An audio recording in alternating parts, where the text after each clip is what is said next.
Thanks. All right, well, I'm glad to be here and glad to talk to you about the importance, really, of a culture of gentleness in schools. I'm here to kind of bridge that gap that we have right now between what we do in the mental health world to what we need to really be doing in the school system as well.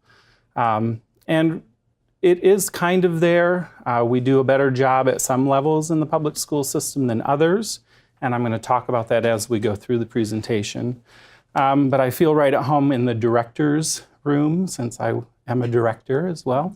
But hopefully I can give you a little bit of insight on what we can do to start being that catalyst in our school systems that we're going to go back to really start this new culture that we're trying to put in the schools as well. Okay?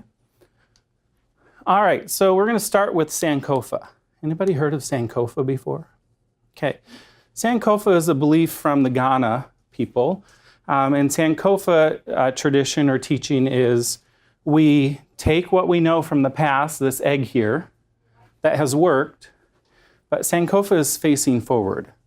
And we're going to move forward and take what we've learned that works and move forward, bring that with us, and start adding things to that stuff that we know that works. Okay?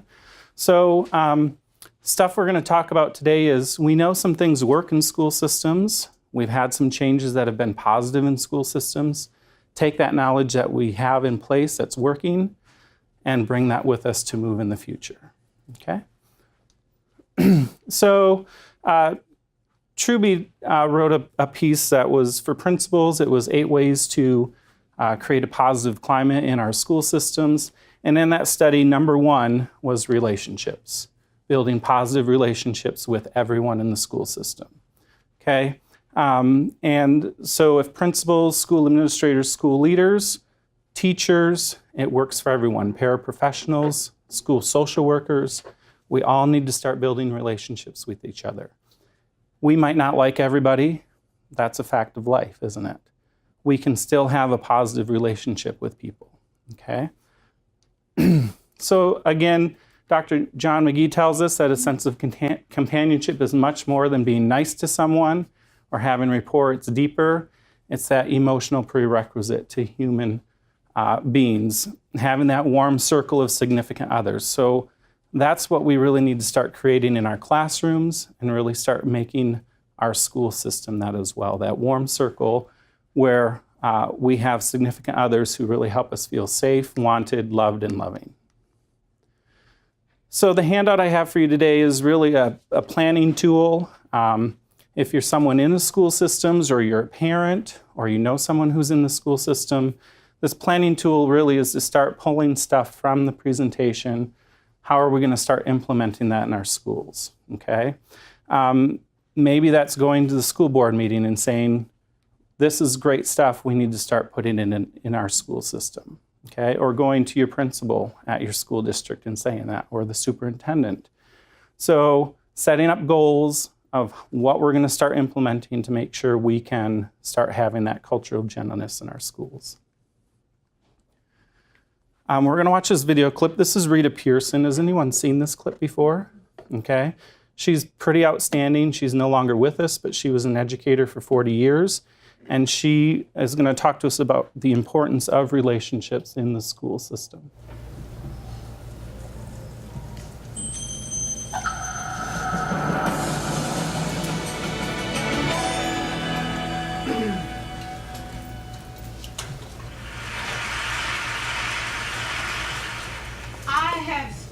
My entire life, either at the schoolhouse, on the way to the schoolhouse, or talking about what happens in the schoolhouse. Both my parents were educators. My maternal grandparents were educators. And for the past 40 years, I've done the same thing. And so needless to say, over those years, I've had a chance to look at education reform from a lot of perspectives. Some of those reforms have been good, some of them have been not so good. And we know why kids drop out. We know why kids don't learn. It's either poverty, low attendance, negative peer influences. We know why. But one of the things that we never discuss, or we rarely discuss, is the value and importance of human connection. Relationships. Comer says that no significant learning can occur without a significant relationship.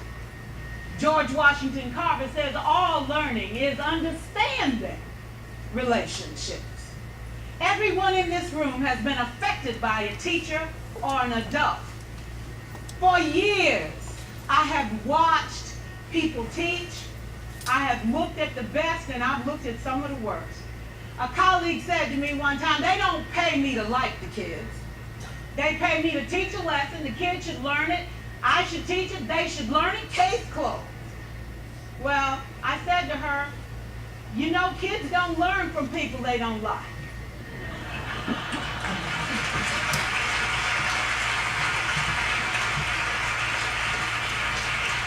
She said, that's just a bunch of hooey. And I said to her, well, your year is going to be long and arduous, dear. Needless to say, it was. Some people think that you can either have it in you to build a relationship or you don't. I think Stephen Covey had the right idea. He said you ought to just throw in a few simple things, like seeking first to understand as opposed to being understood. Simple things like apologize. You ever thought about that? Tell a kid you're sorry, they're in shock. I taught a lesson once on ratios. I'm not real good with math, but I was working on it. And I got back and looked at that teacher edition. I taught the whole lesson wrong. So I came back to class the next day and I said, look guys, I need to apologize. I taught the whole lesson wrong. I'm so sorry. They said, that's okay, Miss Pearson, you were so excited, we just let you go.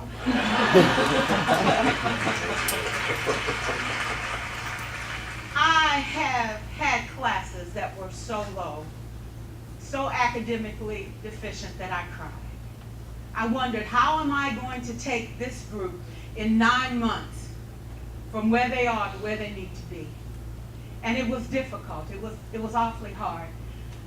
How do I raise the self-esteem of a child and his academic achievement at the same time? One year I came up with a bright idea. I told all my students, you were chosen to be in my class because I am the best teacher and you are the best students. They put us all together so we could show everybody else how to do it. One of the students said, really? I said, really? We have to show the other classes how to do it. So when we walk down the hall, people will notice us. So you can't make noise, you just have to strut. And I gave him a saying to say, I am somebody. I was somebody when I came. I'll be a better somebody when I leave. I am powerful and I am strong. I deserve the education that I get here. I have things to do, people to impress, and places to go. And they said, yeah. You say it long enough, it starts to be a part of you. And so,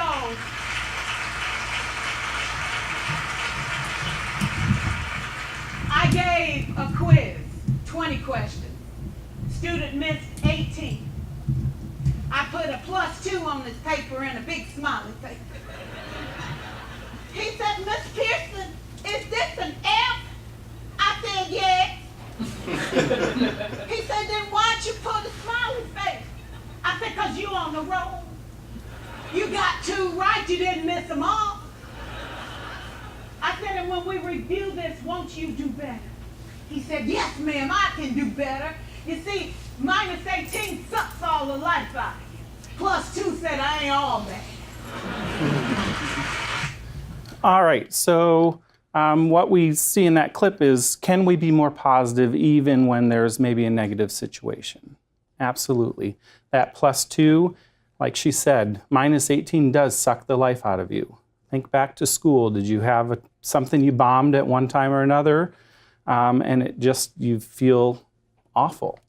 But that +2, you know, he was ready to go and learn that next little bit that he was missing, right?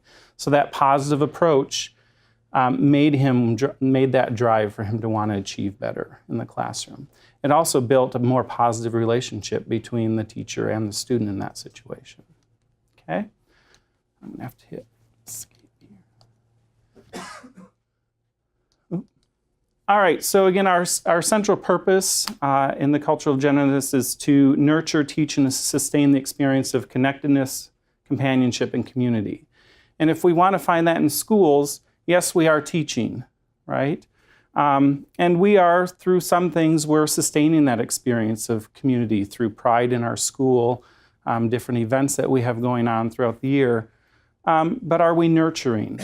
And some teachers are. I would argue probably elementary school, at that level, we have a lot more nurturing going on than we do maybe in that middle school or high school level. Part of that's because we see them for 90 minutes, 45 minutes in that period, and then they go on to the next class. Okay, so we have limited time to build the relationship as a higher high school or middle school teacher. Okay, but we absolutely need to have that nurturing still present in those levels. How do we make that happen? Middle school, they don't want to hug, do they? Elementary kids will run up and hug you all the time as a teacher. Middle schoolers, I don't want any of that. Can we fist pump? Absolutely. Can we high five? They like that, right? So finding that way to nurture and build that community to meet the kids where they're at in their age level, that's more appropriate for their age group, okay? So again, we want to create safe, loved, loving, engaged. Safe, we're working on making schools safe where kids feel safe, but are they feeling safe in the classroom? They maybe feel physically safe in the school. They may feel physically safe in the classroom, but are they feeling psychologically safe? I think that's a part in education that we're missing. We're not always creating that psychologically safe environment for kids. And if we don't have that safety, we can't get into that loved or loving, and we can't be engaged. This is where we want in schools, we want kids, right? Engaged in activities where they're learning new skills. If we don't feel safe, there's no way we're going to get to that engaged in our classroom, okay? So I really like this diagram. I found this. This is from the University of Maryland School of Social Work. And in their positive school climate, you can see the cultural gentleness training in there. But we're also adding that trauma-informed education that schools are really starting to put into the school system. It hasn't been there before. Teachers never really cared what happened to kids outside of what's going on in my classroom. And now they're starting to understand, and we're starting to get trauma-informed practices in schools as well. We are also looking at that restorative and healing practices. So how do we build kids up when we have a situation, behavior that will help them understand we need to apologize for what happened, make things right with the person that it happened with, and really that restorative practice or healing process for kids. Okay, so our presence. How do we do that as teachers in our classroom? What's our presence? There are some things that really can create barriers for teachers in the classroom. Am I working in a socioeconomic situation, but I have my Pandora bracelet on with 10 charms that are $50 each on them? What kind of barrier is that creating to students just by seeing that? Okay.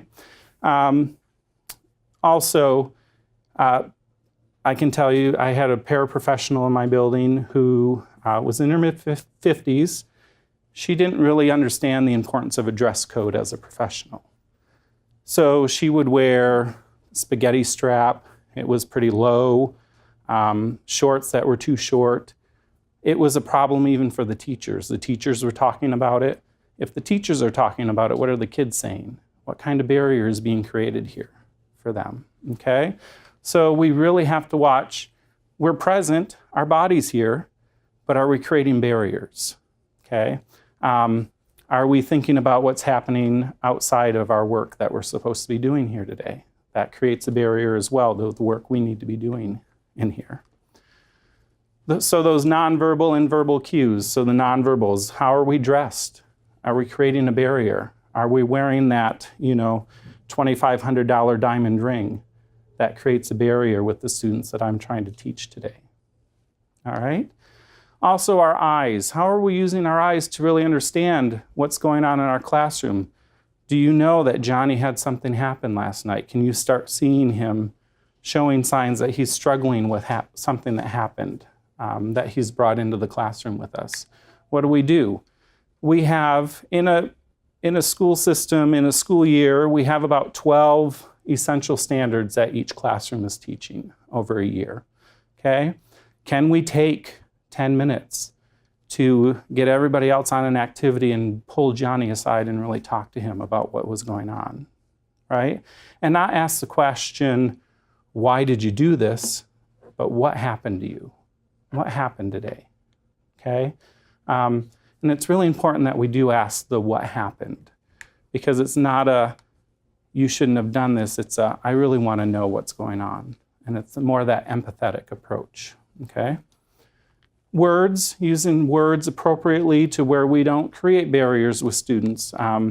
We can unintentionally use terms that will really create a barrier in building that relationship with those students. So this is just a little clip about words and ableism.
Okay, so the effect words can have, that unintentional even effect that words could have.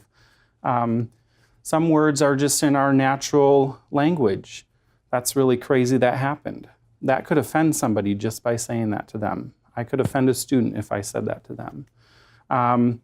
Also helping students understand you had something bad happen to you.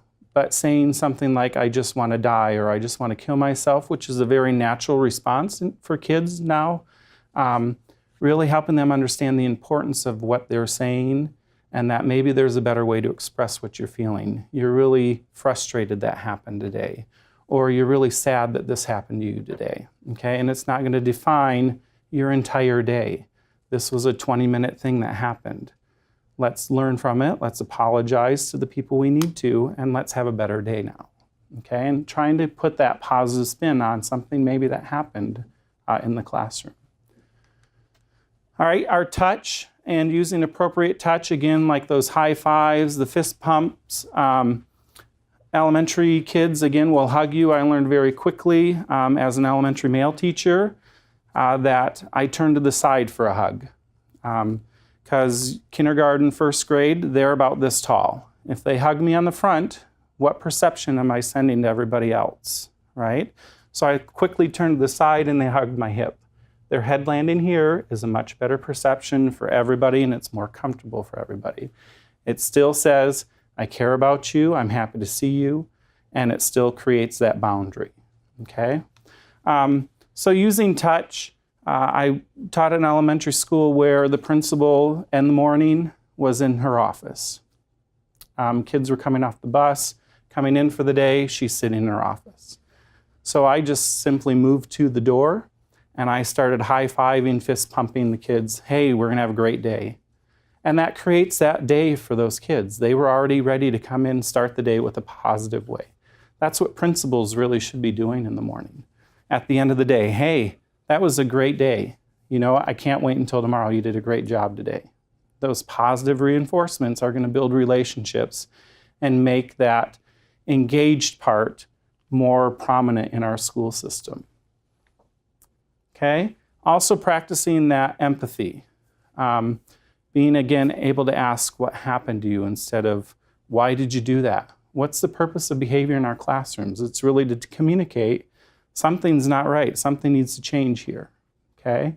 But we as teachers have to look back and say, am I asking those questions? Am I taking the time to try and find out why this behavior happened in my classroom?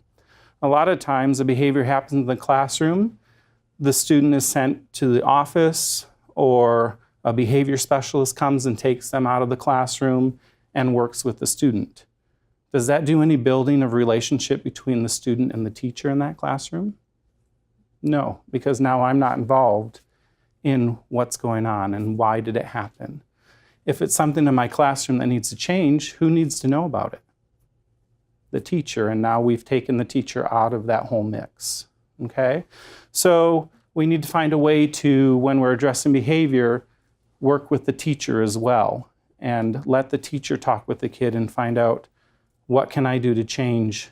And we also as teachers have to be open to change, and sometimes that's a hard struggle in education, to understand that something we did maybe made the student upset and maybe we need to change that. Okay? So empathy. Have you seen this video clip? Yeah. Yes. Yeah.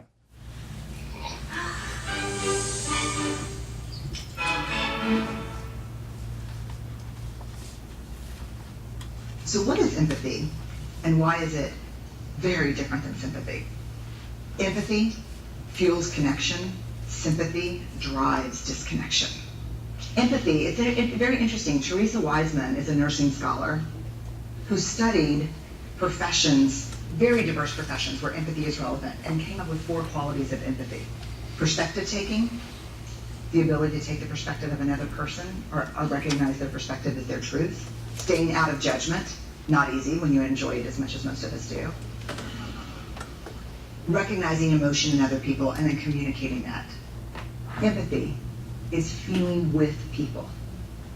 And to me, I always think of empathy as this kind of sacred space when someone's kind of in a deep hole and they shout out from the bottom and they say, I'm stuck, it's dark, I'm overwhelmed. And then we look and we say, hey, I'm down. I know what it's like down here, and you're not alone. Sympathy is, ooh, it's bad, no, you want a sandwich?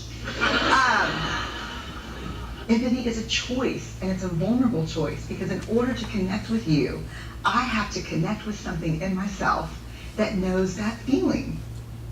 Rarely, if ever, does an empathic response begin with at least. I had it, yeah. And we do it all the time. Because you know what? Someone just shared something with us that's incredibly painful, and we're trying to silver lining it. I don't think that's a verb, but I'm using it as one.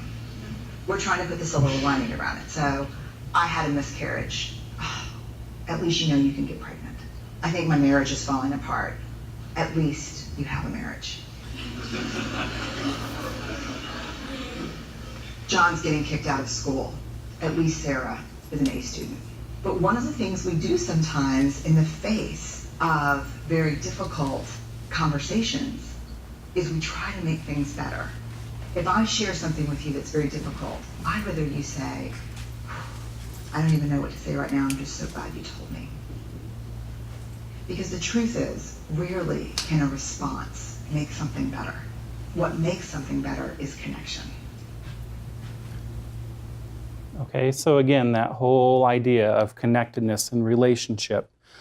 Can we stand to have more empathy in schools? We absolutely can. That's a piece that's drastically missing in our school system right now. How do we get that into our school system? Bringing videos like this in, letting principals see this, encouraging other teachers to watch us or talk about empathy and why it's so important to have empathy with our students. Being just that catalyst to really get it started, find people that share that same idea with you and start talking about it, and you'll see it spread in the school system from there, okay? So can we stand to have more empathy in our school system? Absolutely, we can, okay? Is it hard? It is very hard. As a teacher, you have 35, 40 kids maybe in your classroom, and you get them for 45 minutes. How do you use empathy in that situation, right? Just being able to take a minute and say, you know what, we need to stop for a minute. That lesson that we're working on is still going to be there, and providing empathy if we need to for a student, okay? Also being that person who, or that teacher that says, you know what, to my administrator, I'd really like to talk with the student as well as we're working through what happened in this situation. Can we make that happen somehow, okay? So you can be part of that process, so you're building that relationship, okay? If we have a conflict, the best way to resolve a conflict with a win-win is having those people at the table who are in conflict with each other, okay? And if we take that teacher out of that situation, we're not really going to resolve that conflict in that situation, okay? PBIS is very prevalent in schools as well. And PBIS, though, in schools at the elementary school level, it's more of that tokenistic reward system that reinforces positive behavior that we see. But some of the problems we're seeing with PBIS now in schools is teachers are either just giving it to the students that they like, and that's who gets tickets, or they're just giving it to the kids who they know are problem child or problem children in their classroom to really try and encourage them to have positive behavior. And then the kids who are positive all the time are not getting rewarded. And so we're finding that the kids who are generally positive or have great behavior in the classroom are seeing the negative behaviors getting all these positive rewards, and they're getting nothing. So now they're starting to feel like, well, I'm going to start acting like this now because that's what's going to get me that tokenistic reward that I want, okay? So we have to find a way to use it where everybody is getting positive reinforcement for their positive behavior in the school system, okay? We also, one of the other main keys to this is that restorative practices. And this is something that's just starting to make its way into schools. You may have heard about it in the jail system, restorative justice, and this is something that's starting to make its way into schools. So address and discuss the needs of the school community, build healthy relationships between educators and students, and that is missing a lot of the time, okay? Reduce, prevent, and improve harmful behavior, repair harm, and restore positive relationships, and then resolve conflict and hold individuals and groups accountable. So then have a way to make everybody accountable for that resolution that we came up with, that we're going to be using, okay? If teachers are hoping to form positive relationships with students exhibiting compulsive behavior, require above average monitoring, I as a teacher need to also monitor myself, okay? Is it really easy to get frustrated in that situation? It is. I need to check myself out first. I need to know I'm going to stay calm in this situation and work with the student through whatever's going on, and then help them see maybe a better way to communicate what really they're feeling right now, okay? We also need to talk about trauma and the importance of trauma and understanding trauma and how trauma shapes behaviors that we might see in our school system. And so I would encourage ACEs training in the school system, which is now starting to happen. I would also encourage mental health first aid in the school system, the youth mental health first aid, to start helping teachers understand the impact trauma has on students' behavior, and the behavior that we're seeing in schools are really maybe a learned behavior that is a response to the traumatic event that they went through. Again, a lot of teachers for the past years have really never even thought about trauma. It's not even been a word that's been used in schools. It's more about Did they do what they were supposed to do today? Did they learn what they were supposed to learn today? It's not anything about how students were feeling. And so I think we really need to bring that element into the school system and help educators really start understanding the importance of being trauma-informed. That's hard to do because teachers are very much set in their path, their way, okay? So being able to encourage an open mind, encourage that this is really important for you to know about your students, okay? And I can tell you from the teacher's perspective, trauma was not always shared with teachers. I didn't know students that maybe had traumatic experiences. My daughter has a traumatic experience in her history that was never communicated to teachers in the school system. They had no idea.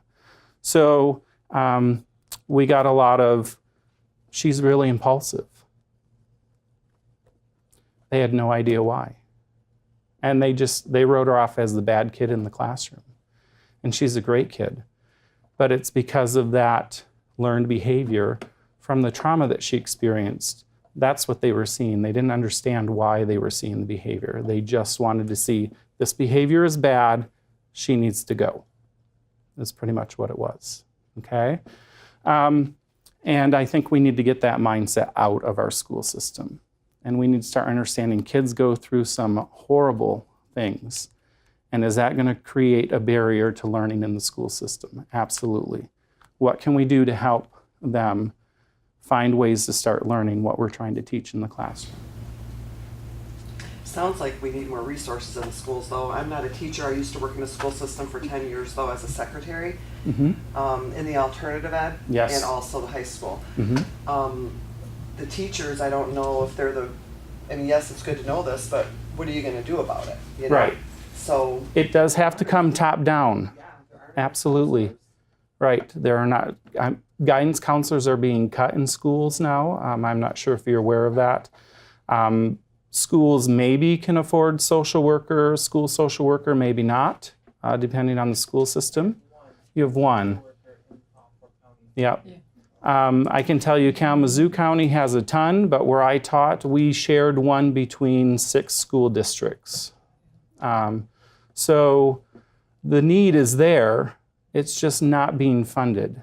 And I think that's where we have a problem. And I think it does come from the top down. Does it come from the superintendent? Absolutely. Does it come from our state legislature? Absolutely. We have to fund schools to let teachers really understand the importance of trauma and why kids maybe are behaving the way they're behaving in our school. Yep. We're also going to just cover Maslow quickly. All of us are familiar with Maslow. Okay, so Maslow's Hierarchy of Needs. What's our ultimate goal in the school system? Which level? Yep. The self-esteem needs or achievement, right? This is our ultimate goal in a school system, all right? But if we want kids to be achieving, what has to come before that? Basic human needs. So we're covering that with our free and reduced lunch and breakfast programs. We have backpack programs where kids can take home food over the weekend. Those kind of things are fulfilling those needs that are missing in that student's life. Safety and security. Are our schools secure? They're getting better. Yes. Yep. I don't think they're there yet either, but they are getting better. I that the school I worked in was secure. Yes. But that was 17 and a half years ago. Yes. When I worked at the school, and then I worked there for 10. Yeah. But what's happening in today's world wasn't happening back then. Right. That threat wasn't even really there. And it's here now, so we're adjusting and we're making progress. Let's just say that for the case of argument. My secretary, where I am now, her daughter's in kindergarten. She went to kindergarten last year, and the young poor girl, is traumatized by the active shooter drill. She has nightmares now. She cannot get past it. Every time she sees a police officer, she's scared to death. Yeah. Because of, and I can't even imagine my own children at that young age having to, your kids are doing that, aren't you have one in school, don't you? We just don't focus on it. Yeah. Yeah, I know, Yeah. but this little girl does. Yeah. And Yeah, I can tell you from the teacher perspective, that lockdown drill where we have to keep everyone quiet in one place, when you have a class of kindergartners, that's very impossible. So as a teacher, what do I do? How do I keep them quiet? It's very hard to do. Yes. One tip I did hear is a small doorstop. Yeah. And you put that in your door to prevent anybody coming in. Yeah, they are making more That's it, tools They swing in, though. to help. They swing out, I don't know Yeah. what you do then. They are making more tools for teachers to make classrooms more secure, but you want them to be quiet, and I have 30 kindergartners. It's just, it's not possible, so sometimes I think, I think the intent is good, but let's put some practical practices in there that will help teachers be successful if we need them, right? So I think sometimes we're missing that psychological safety, though, here. My daughter was bullied in 4th and 5th grade. She didn't want to go to school. She loved school up until 4th grade. And then we had crying, we didn't want to go to school, refusing to go. And that's because she didn't feel psychologically safe at school in that situation, okay? So how do we talk to teachers and who say, no, she's not being bullied? Yeah. As a teacher in the district, in the same district, I was looked at as not a team player in that situation because I wasn't supporting what the school needed to do. And that was very difficult because I very much so am a parent first. And so I fought for my daughter. We actually moved her out of the school system to a nearby school. And that created all other sorts of waves for me. But it was important that my daughter felt safe at school, okay? That love and belongingness needs, that's that relationship, right? If we want kids to get to that achievement level, we have to have relationships. We have to build connections. I read all the Harry Potter books. I read all of the Divergent books. I was very much invested in what the kids were doing at the time, right? Because I wanted to know, what do they like? How can I use that to build a relationship? What tools can I bring in to build a relationship with kids, right? Pokemon Go was a big hit, right? So I got it on my phone and I had some kids showing me how to use it, right? So we're building a relationship there because they loved Pokemon Go. So that's just ways we can start building those relationships and making connections with students. I also, as a high school teacher, high school band director, marching band camp in the summertime, very small rural school. I had kids that couldn't bring lunch in to eat. So in my refrigerator, I always had peanut butter and jelly or something for them to be able to grab. They didn't have to let me know it was in this location. If you need something, just go grab it, okay? Because that was important that they were eating at that time. We didn't have the free and reduced program in the summertime for them. So I had to fill that need that was missing. Kids came to my classroom during lunch, during my lunchtime. My room was that welcoming place, safe, secure place that they could come. I would have kids talking to me about relationships that they had with other people in the school. They felt very comfortable sharing that and asking for advice. Can we be that teacher in the classroom? We absolutely can be that adult in their life, okay? Kids need that adult in their life because most of the time, this is their information, right? Okay? Can we create opportunities to put that phone down and create relationships with kids? We absolutely can, okay?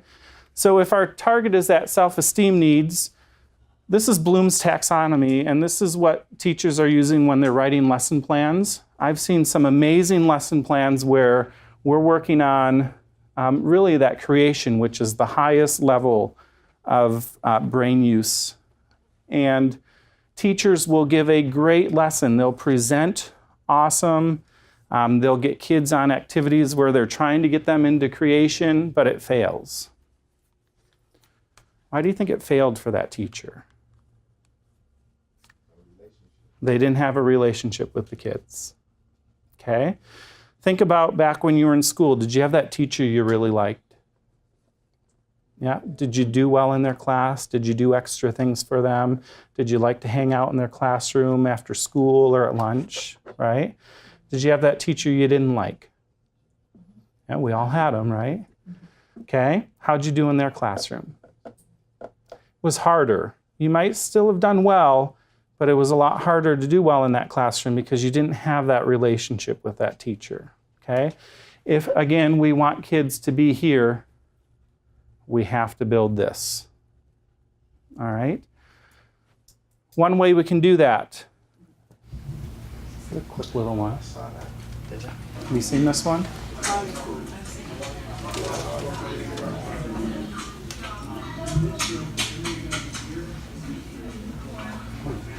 What school is it?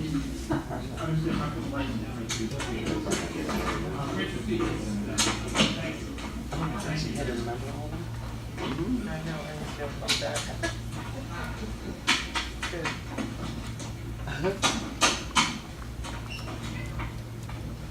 That's cool. You ready, Chef? You ready? All right, yeah.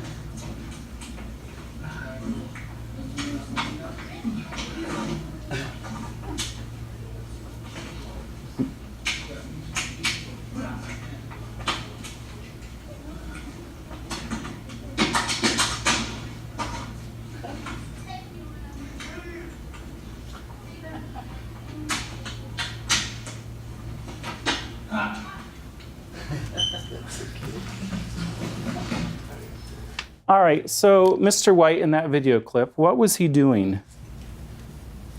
He had a relationship with every single kid. He had a relationship with every single kid. Absolutely.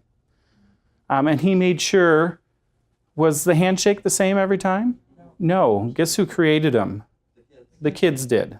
Okay? So he then took time to learn every single handshake for each kid. What does that say to the kids? I matter. I'm safe here. Right? So he's creating safety and security. He likes me. We're building relationship. Right? What is achievement going to be like in that classroom? Good. Very good. Okay? Now, what happens when Mr. White has a substitute teacher? It's going to be a big paragraph. Hopefully Mr. White coaches them or mentors them on how to behave. So it could go two ways. It could go, I have 5 pages front and back of things that happened from the substitute that went wrong, right? Or it could be, we don't want to make him mad.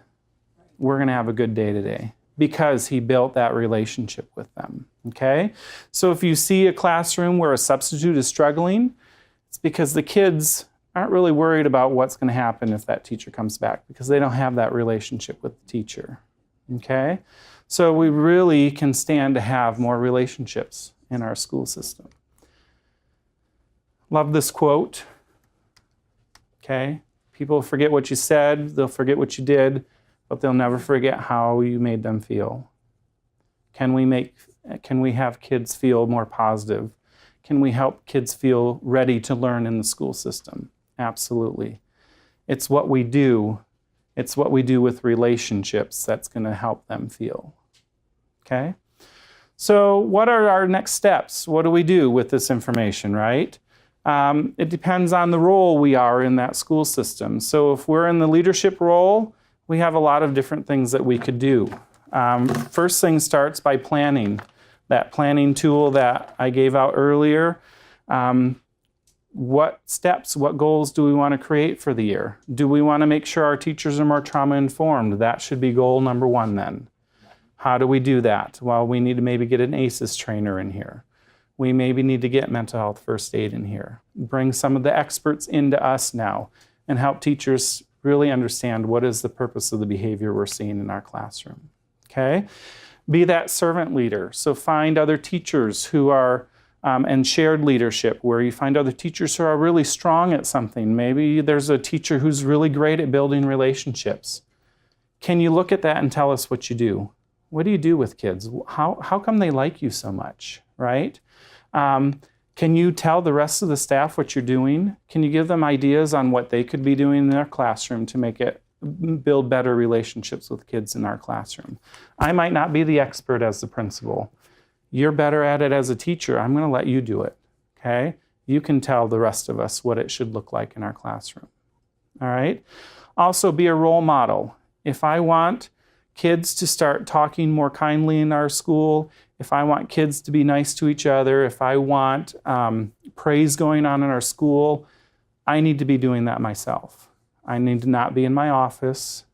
I need to be out in the school community celebrating successes with every child. Every child deserves a champion. That principal should be that champion for them, or that teacher should be a champion for them, celebrating those successes. The other thing is leadership should be celebrating the successes of teachers. And I think that's an element that's missed in our school system as well. We do a great job of celebrating kids doing well. Is there a teacher that's really doing great work or building great relationships? There might be. Should we recognize them in staff meetings? Yep, we should. Okay? Celebrate the teacher's successes as well. That paraprofessional who took time to talk with the child who was having a rough time and was thinking about suicide, and really alerted us and really helped that student find positive in their life. Should we celebrate that paraprofessional? We should, okay? Absolutely, we need to praise everyone in our system and be that role model, okay? We also need to coach, and not afraid to say, you know what? You have a great lesson, you delivered it great, but you're missing connection with the kids right now. They're not engaged in what's going on, okay? If I walk into a classroom and I see kids just sitting at the desk, that's not engaged, right? If it looks like chaos when I walk in, but they're hands-on working on activities and laughing and having a good time with the lesson that they're doing, that's an engaged classroom. It might look like chaos to everybody else, but if I can find them enjoying that lesson, that's what we're looking for as a leader in our classroom. Educators, be a role model. Build healthy relationships. In our PLCs, those are professional learning communities. When we're getting together in our professional learning communities, work positively with each other on building relationships with our co-teachers. Talk about, this kid is really struggling today. Does anybody know what's going on? Talk with your co-teachers to really work with how can we help this student be more successful in school, but let's understand what they're going through, what's happened to them, okay? Work to develop character. That's a piece that's really missing in our schools is character development, okay? And we look at some of the things going on in our world right now, and they're not positive character development skills, okay? So, and this is what kids are seeing and experiencing, and they're not quality characteristics. So we want to find a character curriculum. Maybe we put it in the middle school and do it once a week where we're developing character for kids. George Lucas has a 5-minute film festival where kids are submitting films that they've made on character development, and then there's prizes awarded for kids that have the best video. Find activities like this where kids can work with that character curriculum to really solidify that character that we're trying to get. Support staff, again, be a role model. Be there to develop character and support students positively, okay? Try not to create barriers in our school system, right? Students have a piece in this as well, don't they? They need to seek those positive peer influences, those positive adult influences, because there are some negative adult influences in our schools as well. And everybody knows who that is, okay? Have a desire to develop character, and then support each other. Why aren't we having peer support groups? Some schools have peer support groups, but a lot of them don't. Why don't we have that? Can peers help peers be better peers? they can in the classroom, in the school system, in life, okay? Who better to learn than from people our own age, right? Parents, this is a big one. What kind of role does parents play in this? Again, be that role model of character that we're really trying to teach our kids. But how do parents know what we're trying to develop with their kids, with character? What do we have to do as a school system? We have to talk to parents, okay? We have to communicate. We communicate detention, suspension, negative, negative, negative. Let's communicate some of the positive, right? Hey, we're working on this character development right now. These are the skills we're looking for. We're really hoping you can help support us and use some of these skills at home too. Ask your student if they've done this at home. Give them tools that they can use at home to help their student grow as well outside of the school system, right? Support positive school climate initiatives. So when we come in and maybe we have an issue of something that's going on in our school system, a lot of times as parents, we want to come in guns blazing, right? We're ready to just, the school did this, and right? Come in still with a positive way and have that conversation, you know, and are we maybe going to have some tough conversations? We might. Can we do it still in a positive way that develops growth for the school system? We can. Can we do it in a humane way where we treat each other with respect while we're still discussing something maybe that didn't go well in the school system? We can, okay? If we create a partnership between that parent and the school system, we're going to see the student really grow as well. And then community members. This is something that really needs to bleed outside of our school. It's something that needs to happen in our community. So when we're working with volunteers or support agencies or community organizations that are coming into our school system, are they being a role model? Are they demonstrating great character? And then are they also supporting that positive school climate that we're trying to create in our school system? Another volunteer that came into our school to read to kids always brought in the drama with her. And she created drama in the classroom. And she was just there to read to kids. Okay? Is that supporting that positive school climate that we're looking for? No. Should she stop volunteering in our school? Maybe. Should we stop right away? No. Can we have that discussion? You know what? We're really trying to create more of a positive environment in our school. I think we need to keep the drama out that you're bringing in. It seems to be affecting what's going on in the classroom.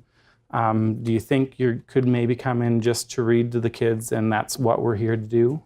You know, and if the volunteer wants to say, you know, F you, I'm not coming back here ever again, then that's the decision. And that's in that volunteer's court to make that decision, right? But if they decide they do want to change and create more of a positive environment, they're going to grow as well, aren't they? And now we've just influenced our community as well, okay? So we can influence outside of our school system as well. Remember, we're trying to create that sense of the community in our school system. If we want a sense of community, that can bleed outside into our community as a whole as well, okay? And create a community of gentleness, of kindness, of respect, loved and loving, and engaged in what we're doing, okay? So what's next? What do we do from here? Any ideas? Apply what you learn. It takes one person to go into the school system and say, you know what? We have a lot of kids that have gone through trauma. I think we need to have some sort of trauma training, right? School district in my area just called our agency because they had one of their beloved teachers completed suicide last year. And they also had 5 students from their school that were killed in an automobile accident, okay, in one school. And the principal's like, I really think the teachers need to understand trauma. I think some of them are going through trauma. The kids are going through trauma. I really want to get some trauma training in the school. The place that was going to do it canceled. Do you have anybody that can do it for us? The superintendent isn't really on board, but I really think it's important and I'd like to have them here. So that's one person saying there is a need for this. And even though her boss said no, she knows it's important to happen because it's important for healing in that school. All right? So we can be that one person for change. All we have to do is just put a bug in somebody's ear, find those people that share that belief with you, and it'll just start trickling down and happening in the school system. All right? Again, Sankofa. Take what we know works, always looking ahead. Bring it with us, get rid of what doesn't work, and move forward. Okay? We're going to grow, and we're going to start putting that culture of gentleness into the school system. It's ready. It's time. It needs to happen. And you can be that catalyst. So I'm going to leave you with this song, and this can be an anthem for the school year if you want to give it to a principal. This is great. Maybe it'll work. Oh, it's going to go this way. I'm sorry. Walt Disney World. We all know it. Or do we? Skip ad. All right, there we go.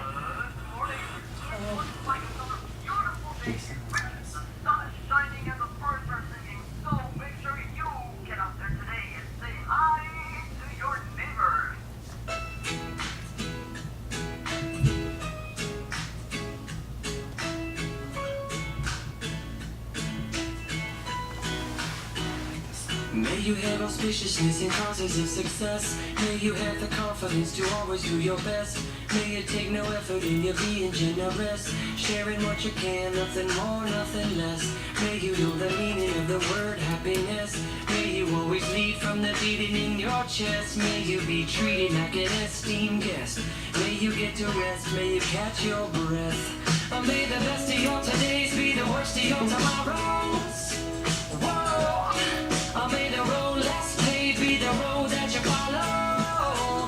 Whoa. Well, here's to the hearts that you gonna break. Here's to the lives that you gonna change. Here's to the infinite possible ways to love you.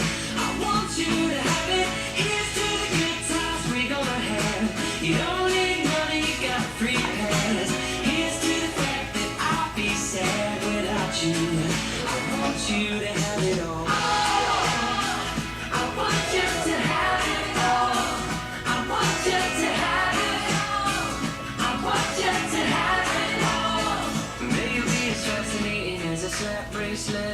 May you keep the chaos and the clutter off your desk. May you have unquestionable health and less stress. Having no possessions, though immeasurable wealth.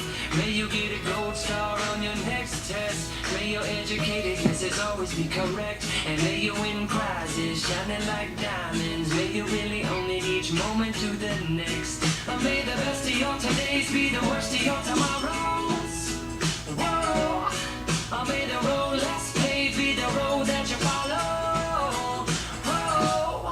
Well, here's to the hearts that you gonna break. Here's to the lives that you gonna change. Here's to the infinite possible ways to love you. I want you to have it. Here's to the good times we gonna have. You don't need money, you got free pass. Here's to the fact that I'll be sad without you. I want you to have it all. I want you to have it all. I want you to have it all. I want you to have it all. Oh, I want you to have it all you can imagine. Oh, no matter what your path is, if you believe it, then anything can happen. Go, go, go, raise your glasses. Go, go, go, you can have it.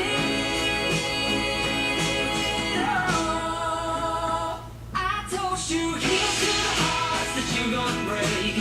Here's to the lives that you gonna change. Here's to the infinite possible ways to love you. I want you to have it. Here's to the good times we gonna have. You don't need money, you got free pass. Here's to the fact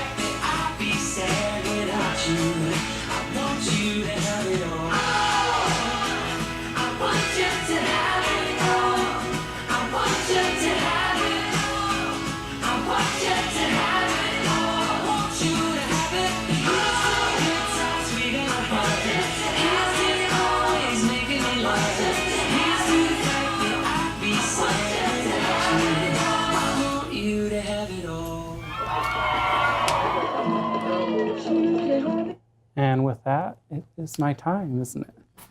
So again, hopefully you will take back what you've learned today and be a catalyst for change in your school system. Thank you very much.